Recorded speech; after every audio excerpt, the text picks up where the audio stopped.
Lucky bag. हमारी madam दूध पीते हुए, जल्दी फिनिश करो बेटा।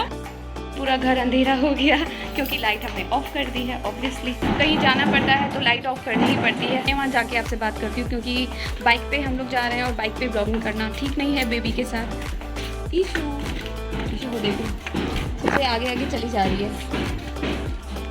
मम्मा को नहीं लेना क्या साथ में? जय भगवान। पहुँच चुके हैं और संडे है, मैंने सोचा था कि भीड़ नहीं होगी क्योंकि बहुत ज़्यादा रश है, बहुत। आज संडे का दिन था और मैं ये सोच के आई थी कि आज संडे है, भीड़ तो नहीं होगी कावड़ियों की, क्योंकि कावड़िए अधिकतर मंडे को आते हैं।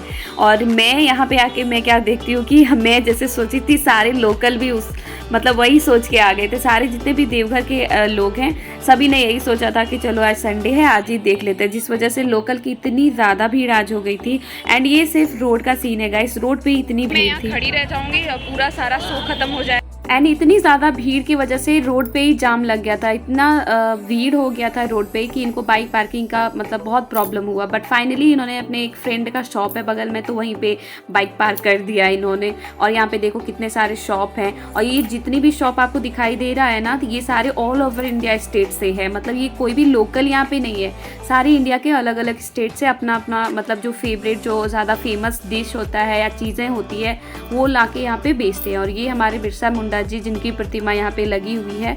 एंड अब चलते हैं पंडाल के अंदर जहाँ पे बनाया गया है शिवलोक बना गया है, जो देवघर का मेन मंदिर है। ये देखो हमारे भोलेनाथ और पार्वती जी का मंदिर जो है वो बनाया गया है। और जितनी भी यहाँ पे जैसे जैसे मंदिर हैं देवघर बाबा मंदिर में, उस तरह सारे यहाँ पे मतलब एक शो पीस के जैसे बनाया गया है। तो यहाँ पे शो भी होता है, लाइव शो भी होता है। बहुत ही ज़्यादा यहाँ पे मन लग रहा था। और आज काफ़ी ज़्यादा भीड़ हो गई थी, जैसे कि आप लोग देख सकते हो। मतलब पैर रखने का भी जगह नहीं था और सिर्फ सर ही सर दिख रहे थे लोगों के मुझे। तो इतनी ज़्यादा भीड़, आज संडे है जिसकी वजह से सारे लोकल आज ही आ गए।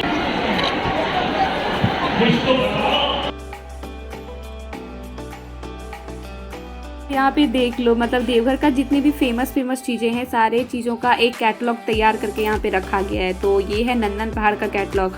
और यहाँ पे जैसे पहाड़ है और पहाड़ के ऊपर बहुत सारे चिल्ड्रन पार्क टाइप के हैं, तो वो सारा बनाया गया था। और हमारी प्यारी ईशू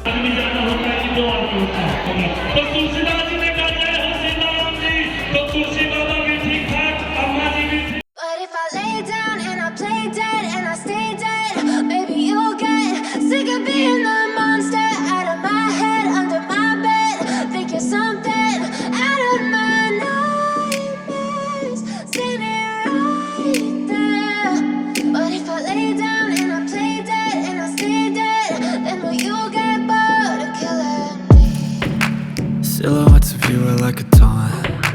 Never really know just what you want. With you I don't ever feel calm. I can feel the sweat inside my palms. Play with me like cats and a string. You don't understand the pain it brings.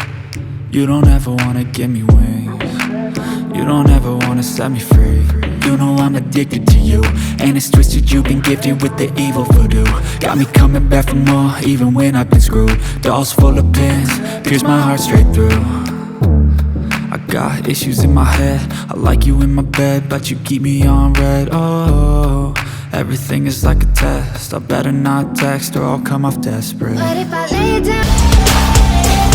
तो चलिए friends, यहाँ से मैं आपको एक बहुत ही ज़्यादा पवित्र यात्रा पे लेके चलती हूँ, जहाँ पे ये दर्शाया गया है कि कैसे कावड़िए गंगा जी से जल भर के बाबा धाम लाके उन पे अर्पित करते हैं।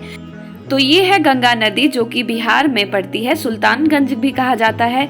और यहाँ से ही सारे कावड़िए अपनी यात्रा को शुरुआत करते हैं। तो यहाँ पे गंगा नदी है जहाँ पे स्नान करके अपने आप को पवित्र करके और जल को भरा जाता है। और जैसे कि आप लोग यहाँ पे कैटलॉग में देख सकते हो, स्टैचू में देख सकते हो। उसके बाद फिर पंडित जी से पूजा पाठ करवा के अपनी यात्रा की शुरुआत की जाती है। और उसके बाद कांवड़िए अपनी कांवड़ लेके चल देते हैं बाबा की ओर, झारखंड की ओर। जैसे कि आप लोग यहाँ पे स्टैचू के द्वारा देख सकते हो। जब कांवरिये रामपुर पहुँच जाते हैं तो बीच बीच रास्ते में शिविर बनाए गए हैं कांवरियों की आराम करने के लिए, क्योंकि कांवरिये बहुत थक जाते हैं। ये एक पैदल यात्रा है। ये है कुमारसार पहुँचते पहुँचते कांवरियों की थोड़ी सी तो थकावट हो ही जाती है। तो कांवरिये यहाँ पे थोड़ी देर आराम करते हैं और उसके बाद फिर हंसी खुशी अपनी यात्रा को शुरुआत करते हैं। और उसके बाद जलेबिया मोड़ पहुंचने के बाद तो इनकी जैसे कि और साहस की अनुभूति मिल जाती है, वो भी सिर्फ और सिर्फ हमारे बाबा की कृपा से। तो यहाँ पे बच्चे बूढ़े सारे लोग इस तीर्थ यात्रा में शामिल होते हैं। ये सिर्फ मन का भ्रम होता है कि नहीं कर पाएंगे, लेकिन बस इस यात्रा को एक स्टार्ट करने की ज़रूरत होती है। उसके बाद तो ये यात्रा अपने आप ही पैदल कंप्लीट हो जाती है। कुछ देर चलने के बाद कांवरियों की थोड़ी सी और ज़्यादा थकावट होती है, तो बीच बीच में कांवरिया धर्मशाला भी बनाए गए हैं और गोड़ियारी दर्शनिया इन सारी इतने ज़्यादा कठोर कठिन रास्ते पे चल के जब ये बाबा के दरबार पहुंचते हैं तो अपनी गलती की क्षमा मांगते हैं भगवान जी से कि आने के रास्ते में द्वारा जो भी हमसे गलतियां हो वो सारे भगवान क्षमा करे। उसके बाद देवघर जब ये पहुंच जाते हैं तो वहाँ पे इनको मिलता है शिवगंगा, जो कि एक पवित्र धरोहर एक तालाब माना जाता है यहाँ पे। तो यहाँ पे स्नान सारे कांवड़िए सबसे पहले आके स्नान करते हैं और स्नान करने के बाद पंडित जी तो यहाँ पे बैठे ही रहते हैं, फूल बेचने वाली महिलाएं बैठी रहती है। और एक चीज़ कि इस सावन के कारण बहुत सारे ऐसे गरीब लोग हैं जिनकी साल भर की कमाई हो जाती है। यस गाइस, ये बहुत ही लंबा मेला होता है और बहुत ही ज़्यादा दूर दूर से लोग कांवड़िए यहाँ पे आते हैं। और उसके बाद कांवड़िए स्नान करने के बाद जल देते हैं बाबा के दर्शन करने की ओर, जहाँ पे लाइनों के द्वारा इनको लगाया जाता है, इनको पहुँचाया जाता है, क्योंकि इतनी ज़्यादा भीड़ ही हो जाती है कि लोगों को कंट्रोल करना सरकार के द्वारा बहुत मुश्किल हो जाता है, जिसकी वजह से ये लंबी लंबी लाइनों के द्वारा कांवड़ियों को पहुँचाया जाता है, ताकि कांवड़ियों को भी आराम हो और धक्का मुक्की और भीड़ ना किसी को महसूस करना पड़े। तो कांवड़िए धीरे धीरे लाइनों के द्वारा लग के अपनी जो तीर्थ यात्रा है उसकी सबसे अंतिम की ओर पहुंच जाते हैं। और जब ये अपने बाबा की दर्शन करते हैं और दर्शन पाते हैं तब इनकी जैसे थकावट ही सारी मिट जाती है और उस समय की जो अनुभूति है उसको तो बयां करना ही मतलब नामुमकिन है। फिर आने के बाद अपने छालों और अपने दर्द पे नज़र ज़रा से भी नहीं पड़ती और वो कैसे गायब हो जाते हैं किसी को पता भी नहीं चलता।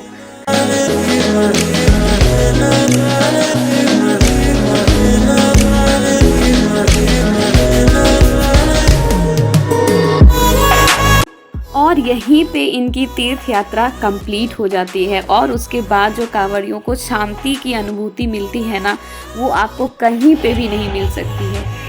तो मैंने करा दिया ना आपको एक बहुत ही पवित्र यात्रा, तो आप लोग ज़रूर बोलना कि कैसी लगा आपको। और यहाँ पे हमारी ईशू मैडम, इसको तो बस सोप्लान को देखने में ही ये अपनी मशहूर है, ये बस सॉन्ग सुने जा रही थी और डांस करे जा रही थी। एंड यहाँ पे अब होने वाला है शो, जिसकी वजह से पूरी लाइटें बंद कर दी गई थी, एकदम रेड रेड लाइटें जला दी गई थी। और उसके बाद यहाँ पे शो होने वाला है, लाइव शो, सिंगर भी आने वाली हैं, तो वो मैं सारी चीज़ें आपको दिखाऊँगी।